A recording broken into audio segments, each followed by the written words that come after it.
पाकिस्तान के नामवर अदाकारा मिनाहिल शेख आजकल कैसी जिंदगी गुजार रही है। मेरे हस्बैंड मिसिंग पर्सन है, अब्रॉड हो गए थे। मेरा एक बेटा हो गया। घरों में जाकर आप सफाई करती हैं। 4 कुछ साल हो गए मुझे। लोगों के कपड़े भी सी लेती हूँ। मिनाहिल शेख साहिबा आज वो गुर्बत की ज़िंदगी गुजारने के लिए मजबूर हो गई हैं। लोगों के घरों में गुजारा करके वो अपने घर का गुजर बसर कर रही है। उनके घर के अंदर मैं मौजूद हूँ और आप ये हिसाब लगा लें कि नाज़रीन गुजरने की भी इनके घर में जगह नहीं है, खाली ये रहती हैं और इनका एक छोटा सा बेटा है जो घर में रहता है और गुजर बसर कर रहा है। आप इनके घर का माहौल देख सकते हैं, एक छोटा सा सिस्टम इन्होंने लगाया हुआ है और वहाँ पर भी काकरोच ऐसे फिर रहे हैं कि जैसे कोई आखिर लेवल की कोई गुर्बत हो।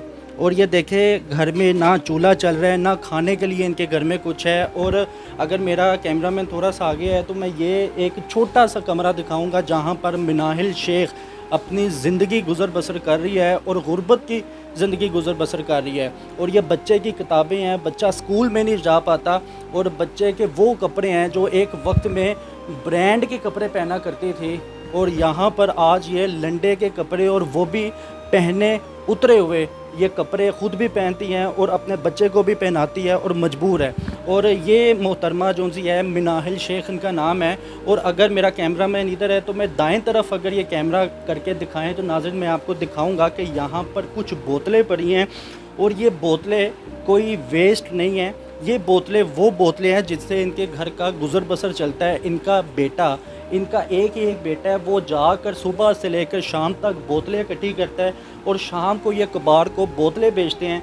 उसके बाद जितनी भी पैसे मिले, जितनी भी दिहाड़ी मिले, उससे ये अपने घर का गुजर बसर करते हैं। ये मोहतरमा मेरे साथ इस वक्त मौजूद है जिनका नाम मिनाहिल शेख है। इनसे बात करने की कोशिश करते हैं। मिनाहिल साहब ये बताइएगा कि फ़िल्मों में और ड्रामों में एक्टिंग का सिलसिला कैसे शुरू हुआ था? ये मैं यूनिवर्सिटी पढ़ती थी तो मेरे एक जानने वाले थे तो उन्होंने मुझे एक फ़िल्म में कास्ट किया था, हर ज़रा सितारा के नाम से। उसके बाद कैसे सिलसिला आपका शुरू हुआ मज़ीद फ़िल्मों का, ड्रामों का?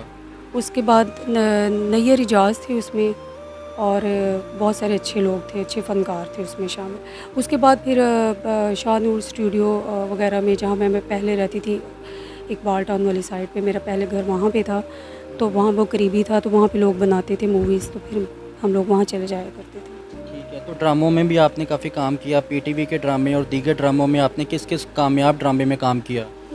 जी, मैंने पीटीवी के ड्रामास में काम किया था, सहरा तेरी प्यास में। जब आपने फ़िल्मों में और ड्रामों में काम शुरू किया तो कामयाबी माशाल्लाह समेटी, ब्रांड के कपड़े पहनना, अच्छे होटल्स में जाके खाना खाना, लेकिन किस्मत का मोड़ ऐसे कैसे बदला कि आप आज गुर्बत की ज़िंदगी गुजारने पर मजबूर हो गई हैं? ऐसा ये हुआ था कि उसके बाद मेरी जगह चेंज हो गई, शादी हो गई थी मेरी, मेरा एक बेटा हो गया और ये फील्ड में रहने के बाद, फ़िल्मों में ड्रामों में काम करने के बाद आपकी शादी हुई? हाँ जी। तो आपकी अपनी पसंद थी या फिर घर वालों की रज़ामंदी से शादी हुई थी? ये मेरी अपनी पसंद नहीं थी, ये भी शादी भी हमारी बस रज़ामंदी से हुई थी। तो अच्छी गुजर बसर हो रहा था ज़िंदगी में, मियाँ बीवी की अच्छी अंडरस्टैंडिंग चल रही थी? नहीं, मेरे हस्बैंड के साथ मेरी कोई चेकलिस्ट वगैरह नहीं थी। मेरी आउट ऑफ कंट्री शादी हुई थी। मेरा इमिग्रेशन का सिलसिला चल रहा था, लेकिन मुझे हुकूमत पाकिस्तान ने रोक दिया था। मेरे हस्बैंड मिसिंग पर्सन है, अब्रॉड हो गए थे, तो काफ़ी 2-3 साल से हमें मिल नहीं रहे थे। इस वजह से वो मुझे सदमा लगा शदीद। उसके बाद कभी आपके खावत ने आपके साथ रब्ता करने की कोशिश नहीं की? मैं कौंसल खाने से रब्ता करने की कोशिश करती थी, मगर वो हो नहीं पा रहा था। तो अब तक कोई रब्ता नहीं हुआ? नहीं, अब तक कोई रब्ता नहीं हो सका। जो आपने कमाया वो कहाँ लगाया, कहाँ गया इतना पैसा? आपने तब कोई ऐसा घर नहीं लिया, कोई अपनी प्रॉपर्टी नहीं बनाई अपने बच्चे के लिए, कोई प्रोटेक्शन के लिए या फ्यूचर सिक्योर के लिए कोई ऐसा काम नहीं किया जिससे आपका भी फ्यूचर सिक्योर रहता और आपका भी ज़रिया आमदन बनता? वो आपकी बात बिल्कुल सही है। आपको पता है कि जैसे ये शोबीज़ की कमाई होती है आप वैसे ही उड़ा देते हैं, मगर उसके बाद की तलखियों का आपको पता चलता है। अच्छा, ये मिनाहिल साहब ये बताइएगा कि आपके बेटे की उम्र कितनी है? मेरे बेटे की उम्र 10 साल हो गई। अच्छा, ये जिस जगह पर आप एक छोटे से कमरे में अपने गुजर बसर कर रहे हैं, ये आपका अपना है या फिर किराए का है? 10 साल पहले ही लिया था इसको, अजीज़ुल्लाह टवाना साहब से मैंने लिया था। ये उनका एक ऑफ़िस होता था, लेकिन जब अब मेरा वो इकबाल टाउन वाला घर हमारा सेल आउट हुआ तो फिर हमने ये ले लिया था। कि वो सेल कैसे हुआ, क्या मजबूरी हुई कि आपको अपना घर बेचना पड़ा?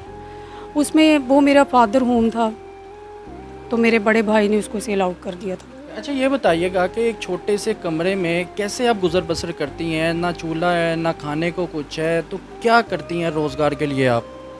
हाँ, मेरा आजकल रोज़गार नहीं है, मैं इसके लिए अल्लाह ताला से दुआ करती हूँ कि या अल्लाह मुझे कोई अच्छा रोज़गार दे, फ़राहम कर। लोगों के वैसे कपड़े भी सी लेती हूँ और पहले मेरे पास कुछ बच्चे पढ़ने आते थे, लेकिन आजकल वो भी नहीं आ रहे। अच्छा ये घरों में जाकर आप जो सफाई करती हैं, ये मामला आपने कब से शुरू किया? ये मामला मैंने तकरीबन मुझे 3-4 साल हो गए, 4 कुछ साल हो गए मुझे। मिनाहिल ये बताइएगा कि ये बोतलें हैं, आपका एक ही एक बेटा है, वो भी जाके सड़कों से बोतलें इकट्ठी करता है और बेचता है, और जो घर लेकर आता है उसकी आप हांडी रोटी सब्ज़ी बनाते हैं। ये कब से सिलसिला शुरू हुआ? ये तो बच्चों का वक़्त के साथ बच्चे ग्रो करते हैं, तो उनकी अपनी क्रिएटिविटीज़ भी होती हैं। तो इस वजह से उस बच्चे में ये बॉटल्स मैंने वैसे ये पानी के लिए रखी हुई हैं, पानी नहीं आता।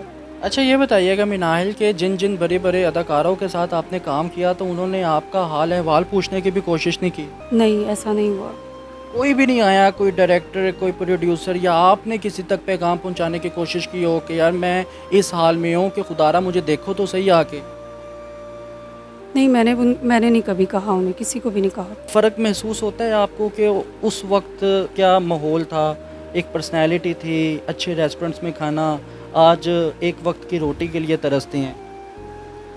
नहीं, ऐसा नहीं होता। जब आप में पोटेंशियल होती है तो आप सारा कुछ कर लेते हैं। जब आपकी पोटेंशियल कम हो जाती है तो फिर आप ऐसे ही रहते हैं। फ़िल्म इंडस्ट्री के लोगों से, हुकूमत पंजाब से कुछ कहना चाहेंगी आप? नहीं, फ़िल्म इंडस्ट्री जो है ये तो एक हवाई रोज़ी होती है। इसमें ये तो नहीं कह सकते कि आप लगातार इसमें करते रहते हैं। और हुकूमत पंजाब से मेरी ये अपील है कि वुमेन वायलेंस के ऊपर प्लीज़ आप कंट्रोल करें। हमारे नेबर में कोई लिया से आया हुआ आदमी था, तो वो आके यहाँ पे रहना शुरू हुआ है। उसके बाद वो मेरी इंतज़ामिया का एक आदमी है, इंतज़ामिया का नहीं है बल्कि वो ना अपार्टमेंट की सेल परचेज़ करता है किराए पे लेन देन के लिए। उसने इसके साथ मुझे अकेले अपने बेटे के साथ यहाँ पे मेरे रहते हुए देखते हुए उस आदमी ने मुझे पे डंडे सोटों का वार किया था। मतलब बहुत ज़्यादा उसने मेरे सर पे डंडे मारे थे, जाहिल आदमी ने, जिसकी वजह से मैं काफ़ी, ये 24 तारीख का वाक़या है, 24/07/2025 को। उसके बाद मैं उस दिन से लेकर आज तक मैं रिकवर नहीं हो पाई हूँ, और पुलिस मेरे साथ ताउन करे, उस बंदे के ख़िलाफ़ FIR काटे। मेरी सबसे बड़ी फ़र्स्ट प्रायोरिटी ही यही है, क्योंकि वजह ये है कि मैं एक बच्चे की माँ हूँ और सरबराह भी हूँ इसकी। कोई अमीर होगा तो अगर हमारी हेल्प कर दे तो एक अलग बात है, लेकिन गुर्बत और अमारत का कोई कॉन्सेप्ट नहीं होता। जो वायलेंस होता है, वायलेंस वुमेन जो होता है, वो दुनिया का सबसे बदतरीन और बेहुदा चीज़ होती है, जिसको पुलिस या जो अदारा है वो कंट्रोल करता है। इसलिए मेरी पुलिस वालों से ये रिक्वेस्ट है कि इस बंदे के ख़िलाफ़ FIR काटी जाए, बजाय इसके कि ये देखें कि जी इसके कपड़े फट गए हैं, इसका सर फट गया है, इसका ये। बेहतरीन हो गया। शोबिज़ के लोगों को क्या कहना चाहेंगे जिन लोगों के साथ अपने ज़िंदगी का एक अरसा दे दिया और उन्होंने पलट कर ना देखा आपको? मैंने उनको यही पैगाम देना है कि ज़ाहिर सी बात है, इंसान अपनी अपनी दुनिया में अपनी चीज़ों में उलझ जाता है, तो उनको टाइम नहीं होता। लेकिन बहुत सारे लोग ऐसे हैं जो कि शोबिज़ के अलावा जो आपके साथ भी देते हैं, लेकिन शोबिज़ के लोग जो है ये ना कंपटीशन का एक माहौल होता है। मिनाहिल ये बताइएगा कि आपकी क्वालिफ़िकेशन कितनी है, कितनी तालीम हासिल की आपने? मैंने मास्टर्स किया हुआ है। मास्टर्स करने के बाद, अदाकारी करने के बाद, उसके बावजूद भी आज इस हाल में आप बैठी हो, तो दिल में नहीं आता कि एक वक्त था जब मैं उरूज पर थी और एक वक्त आया जब ज़वाल आया ज़िंदगी में? देखिए, मैं जो ज़वाल की मैंने आपको पहले इसकी हकीकत बताई है कि ज़वाल आपका तब आता है जब आपके कुलीग्स चाह रहे हो साथ। जब आपके कुलीग्स ना चाहें तब आपको ज़वाल नहीं आता। जब आपके कुलीग्स अच्छे होते हैं तो वो आपको साथ लेके चलते हैं। ये बताइएगा कि आना जाना, खाना पीना, बिजली का बिल, गैस का बिल, दीगर जो से मामलात है, ज़रूरियात ज़िंदगी, वो कैसे पूरे होते हैं? वो मेरे इसी तरह होते हैं, जो मैं काम शाम कर रही थी थोड़ा बहुत, मगर जब से ये मेरे सर पे इसने वायलेंस की है तो तब से मेरी लाइफ बहुत डिस्टर्ब हुई है। एक तो मैं हस्पताल जा रही हूँ, दूसरा मेरा आना जाना इतना टफ़ हो गया है, क्योंकि आने जाने पे भी आपको पता अच्छे खासे पैसे लगते हैं, ठीक है, मेडिसिन्स पे भी पैसे लगते हैं। तो मेरी आपसे ये रिक्वेस्ट है कि प्लीज़ आप मुझे इंसाफ़ दिलाएं, सारे लोग मिल के इंसाफ़ दिलाएं। वजह यह है कि मैं अगर आपकी बेटी नहीं हूँ, बहन नहीं हूँ, तो मैं आपकी बेटी बहन जैसी तो हूँ ना।